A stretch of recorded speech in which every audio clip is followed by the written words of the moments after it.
গোলাপ বাবা গোলাপ শাহ তুমি আমার মনের আশা, গোলাপ বাবা গোলাপ শাহ, গোলাপ শাহ বাবা আল্লাহর আউলিয়া বাবা, গুলিস্তানে রইলা ঘুমায়া বাবা, গুলিস্তানে রইলা ঘুমায়া।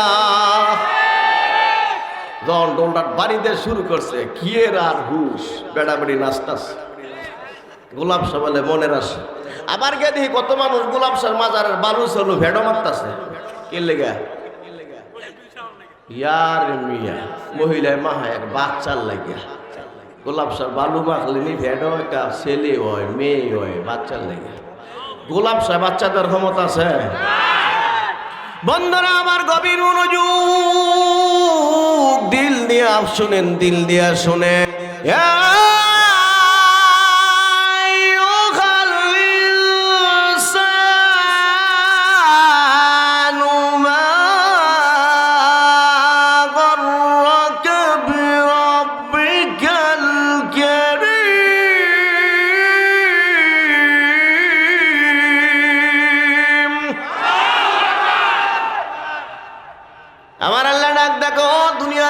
মানুষ তারা কোন জিনিসে তোর মহান মালিক থেকে দূরে সরাই দিল?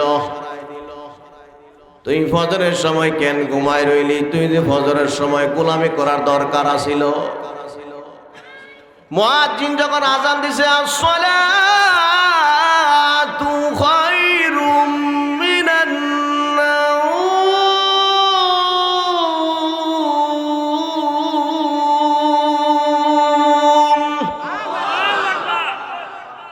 একথা বলার সাথে সাথে তুই বিছানা ত্যাগ করে মসজিদে দৌড় দেওয়ার কথা ছিল। তুই ঘুমায় রইলি কেন? তোর মহান মালিক রে কেন ভুলে গেলি? মহান মালিক তোনে এত কিছু নিয়ামত দিছে, তোর বডি বানায় যদি রুহু না দিত পয়সা কইলা সব শেষ হয়ে যাইতো। এটা মানুষে দেখলে কিনা করতো, কথা ঠিক না বেঠিক? তাইলে এত কিছু দেওয়ার পর শুধু রুহুটা যদি না দিত তোর কোনো দামই ছিল না। হযরত ওমর রাদিয়াল্লাহু তাআলা আনহু একদিন রাস্তা দিয়ে হাঁটতে হাঁটতে একটু দূরে গেলেন, গিয়ে দেখেন আল্লাহর এক বান্দা কোরআন তেলাওয়াত করে। কোরআনের আয়াত পড়তে পড়তে এই আয়াত পর্যন্ত চলে গেলেন।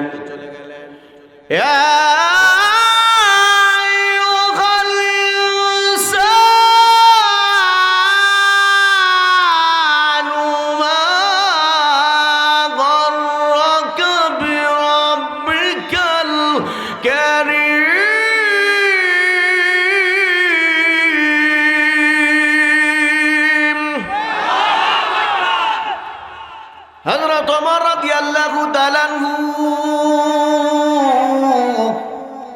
ডাক দে বলে, ভাই আল্লাহ যে বলছে কোন জিনিসে তোদেরকে তোর মহান মালিক থেকে দূরে সরাই দিল, তুই মালিকের গোলামি না কইরা তুই গিয়া বট গাছের নিচে সেজদা দিলি, তুই গোলাপ শাহ গিয়া সেজদা দিলি, দেয় কি দেয় না? হযরত ওমর রাদিয়াল্লাহু তাআলা ডাক ডাকো বাইরে মানুষগুলোরে মূর্খতা কথায় আল্লাহ থেকে দূরে সরাই দিয়েছে। তারা আল্লাহ সম্পর্কে জানে না। যদি তারা আল্লাহ সম্পর্কে জানত সব সময় আল্লাহর গোলামি করতো, আল্লাহর জন্য পাগল থাকতো, রসুলের জন্য পাগল থাকতো, কথা ঠিক না বেঠিক? তারা আল্লাহ সম্পর্কে জানে না। হযরত ওমর যে সকালবেলা হাঁটতে গেলেন, গিয়া শুনলেন কোরআন তেলাওয়াত। আমনে কেশরাব আদরিয়া এই যত এন্দা ট্যাক আছে কুমার ট্যাক, এইসব এলাকায় হাঁটবেন সকালবেলা দেখবেন এই একটা ব্যক্তিও কোরআন তেলাওয়াত করে না, কথা ঠিক না বেঠিক? কারণ আমরা যখন ছোট ছিলাম তখন দেখতাম মানুষগুলো সকালবেলা কোরআন তেলাওয়াত করতো, এখন সকালবেলা ঘুমায়। কিমায়? আরো জোরে কর না, ঘুমায়। হয়তো দেখবেন মোবাইলের আওয়াজ, না হয় নাক ডাকতেছে আওয়াজ, তেলাওয়াতের বংশ নাই। যখন আমরা ছোট ছিলাম ঘরের পাশ দিয়ে মক্তবে করে শুনতাম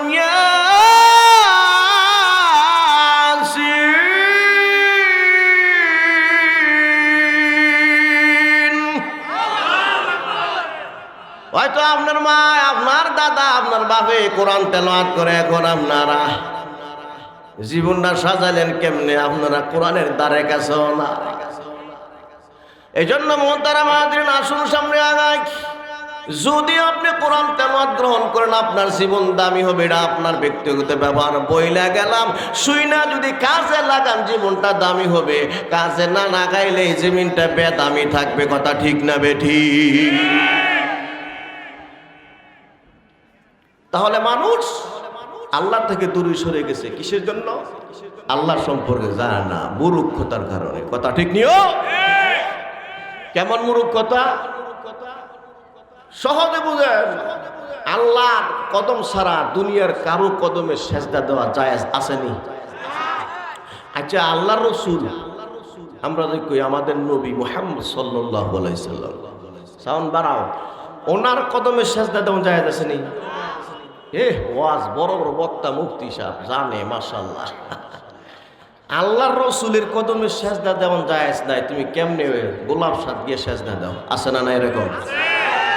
আমরা যখন ঢাকাতে লেখাপড়া করি তখন দেখতাম প্রত্যেক বৃহস্পতিবারে গোলাপ সার মাজার অনুষ্ঠান হয়। কি হয়?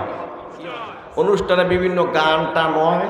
তো গান হইলে মহিলারা গিয়া বিভিন্ন মানুষে গিয়ে সেজদা দেয়, বিভিন্ন টিয়া পয়সা দান করে। আর খিচুড়ি 10 ডেক 20 ডেক বয় দিছে, গান ইচ্ছা মতো চলতেছে। ডোলটা বাড়িটা দিয়া, হারমোনিয়ামটা বাজাইয়া, বাঁশিটা টান দিয়ে যখন শুরু করছে, মানুষ পাগলের মতো বেড়া বেড়ি নাচতাছে। হাইয়া লাইছে মনো আল্লাহ রে, নাউজুবিল্লাহ কইতেন না? কি কইতো? কইতাম নি কত হক কথা না কইলে জানবেন কইতে। কথা ঠিক? কি কইছে আজ কইলে? গান শুরু করে, গোলাপ বাবা গোলাপ শাহ তুমি আমার মনের আশা, গোলাপ বাবা গোলাপ শাহ, গোলাপ শাহ বাবা আল্লাহর আউলিয়া বাবা, গুলিস্তানে রইলা ঘুমায়া বাবা, গুলিস্তানে রইলা ঘুমায়া। যখন ডোলটা বাড়িতে শুরু করছে, কিয়ের আর হুশ, বেড়া বেড়ি নাচতাস। গোলাপ শাহ বলে মনের আসে। আবার গে দেখি কত মানুষ গোলাপ শাহ মাজারের বালু চলু ভেড়ো মারতাছে। কি লেগা? ইয়ার মিয়া, মহিলায় মাহা এক বাচ্চার লাগিয়া। গোলাপ শাহ বালু মাখলে নি ভেড়ো একটা ছেলে হয়, মেয়ে হয়, বাচ্চার লেগে। গোলাপ শাহ বাচ্চাদের ক্ষমতা আছে? আচ্ছা, যদি থাকতো গোলাপ শাহ বলা হয়নি দিন, কত বিশ্বাস আছে হ্যার হুতুই নাই, হ্যাঁ দিব করতে। কথা ঠিক নেই? যদি থাকতো গোলাপ শাহ করলে কথা আছেন, আমার লাগবে কমসে কম 33টা ফুট। কি লেগে? বলে ক্রিকেট বোর্ড বানাইতে গেলে 11টা ছেলে লাগে। তো বরের হুতে ক্রিকেট বোর্ড দিয়ে বাংলাদেশ চালাইতাম করে, আমার 11টা দিয়ে বাংলাদেশ ক্রিকেট বোর্ড চালাম। ফুটবল টিম থুয়ে দিব কিতাম, এটাও তো 11টাই লাগে। ফুটবল টিমও আমার বলা হয় যে সালাম 2-11 কত হয়েছে? আর 11টার হুজুর বানাবো, কতটা হয়েছে? 33টা ভূত করলে গোলাপ সারে লাগে। ভূত সব হিসাব লয়ে ভল লইলে, আর ভূত বিচারে ফেলেন নিলে আপনারা। কথা ঠিক না বেঠে? এই জন্য আল্লাহ বলে, বান্দারে তুই তোর মহান মালিক রে থুইয়া কই গেলি?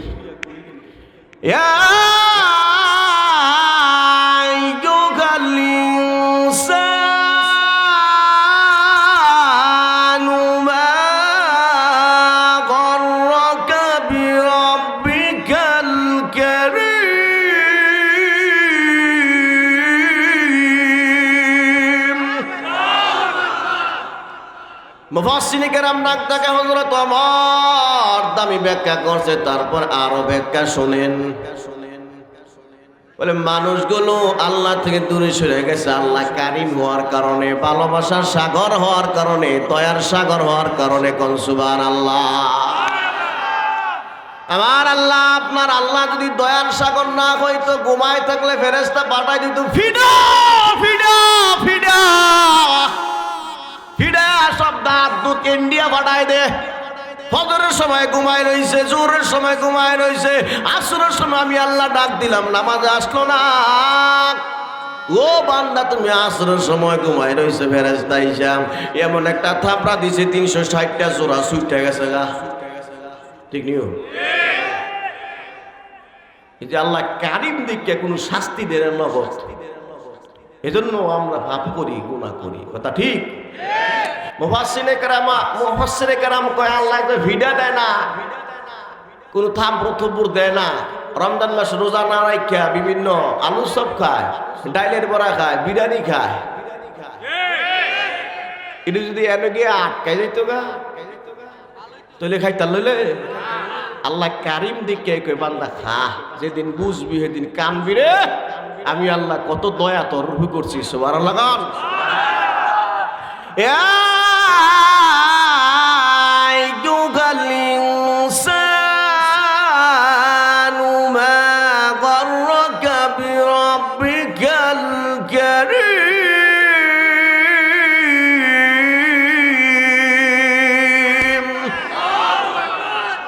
যেই শ্রোতা এই আওয়াজ তো হইতেছে না, আওয়াজ আরো বেশি হইতে।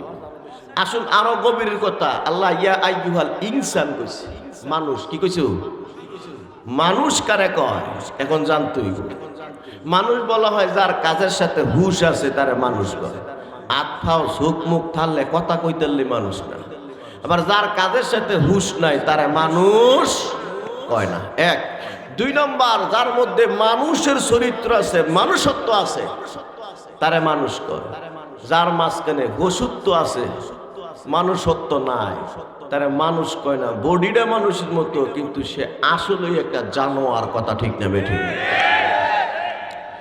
বন্ধুরা আমার গভীর মনোযোগ, দিল দিয়ে শুনেন, দিল দিয়ে শোনেন। দামি এক ঘটনা। মানুষ কারে বলা হয়? সে সুদূর দিল্লির মসজিদে একজন আল্লাহর ওলি ছিলেন, বুজুর্গ ছিলেন। উনি সব সময় দিল্লির মসজিদে নামাজ পড়তে আসতেন। দিল্লির মসজিদে আসার পর রাস্তাঘাটে মানুষ দেখলে হুজুরের দরবারে দোয়া চাই, হুজুর দোয়া করেন, দোয়া করেন, দোয়া করেন। হুজুর দোয়া চাইলে দোয়া করে, আল্লাহ তুঝে ইনসান বানা দু। তো আল্লাহর ওলি সবসময় মানুষের দোয়া চায়, হুজুর দোয়া করেন। আর হুজুরে একটা দোয়া সবার লাগে করে, আল্লাহ তোরে মানুষ বানাই দিক। সুবহানাল্লাহ পড়েন। একদিন, দুই দিন, তিন দিন করতে করতে করতে করতে এক ব্যক্তি দোয়া চাইতে চাইতে 3 বছর দোয়া চাইছে। এক দোকানদার, উনি 3 বছর দোয়া করছে, আল্লাহ তোরে মানুষ বানাই দিক, আল্লাহ তুঝে ইনসান বানা দিক। বন্ধুরে আমার গভীর মনোযোগ, 3 বছর পরে যুবক একদিন ডাক ডাকায়, হুজুর আপনি বড় বাটপার, আপনি বড় দান্দাবাজ। ও হুজুর আপনার দরবারে দোয়া চাইলাম, দোয়া চাইলে আপনি শুধু দোয়া করেন, আল্লাহ তোরে মানুষ বানাই দেখ, তোরে মানুষ বানাই দেখ। এই দোয়া কইরা আপনি বড় দান্দা কইরা খাইতেছেন, আপনার পকেট গরম করেন। বিভিন্ন ভাষায় হুজুরে গালাগালি করতেছে, বিভিন্ন কাঠ মোল্লা, এই মোল্লা সেই মোল্লা কইয়া গালি দেয়। হুজুর চোখের পানিগুলো ছেড়ে ছেড়ে কান্দে, বাবা গো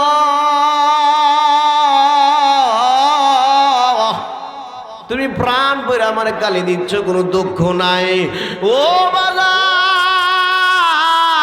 তবে তোমার দরবারে আমার জীবনের শেষ 2টা কথা হইল, তুমি আমারে গালি দিবে, আমার দিলের মধ্যে কোনো দুঃখ নাই, কিন্তু আমার মাথার রুমালটা তোমার মাথায় উঠায় দিব, আর আমার হাতের লাঠিটা তোমার হাতে উঠায় দিব।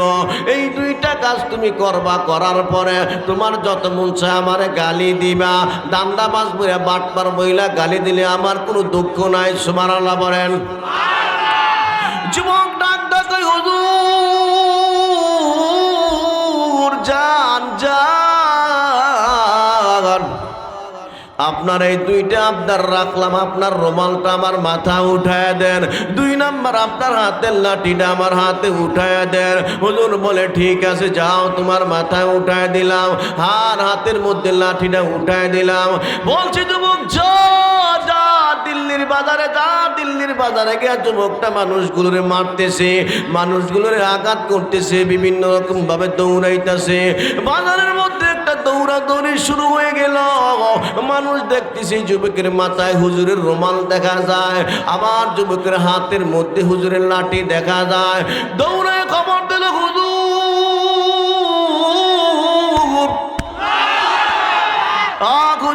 আপনার রুমাল আর লাঠি নিয়ে সে যুবক তো মানুষগুলোর মারতেছে, মানুষগুলোর আঘাত করতেছে, কেউ তার সামনে যেতেই পারে না, এমন ভাবে মানুষগুলোর আঘাত করতেছে। হুজুর মানুষগুলোর বাঁচান, মানুষগুলোর বাঁচান। এমনি হুজুর রওনা হলেন, গিয়া ডাকতে বাবা তোর রুমাল দে, এই বাবা লাঠি দে। দেওয়ার পরে ডাকটা বলতেছে বাবা রে এই সমস্ত মানুষগুলো কেন তুমি মারছ? যুবক ডাকটাকে হুজুর গো একটা মানুষ তো আমি দেখি না, একটা মানুষ আমি আঘাত করি নাই।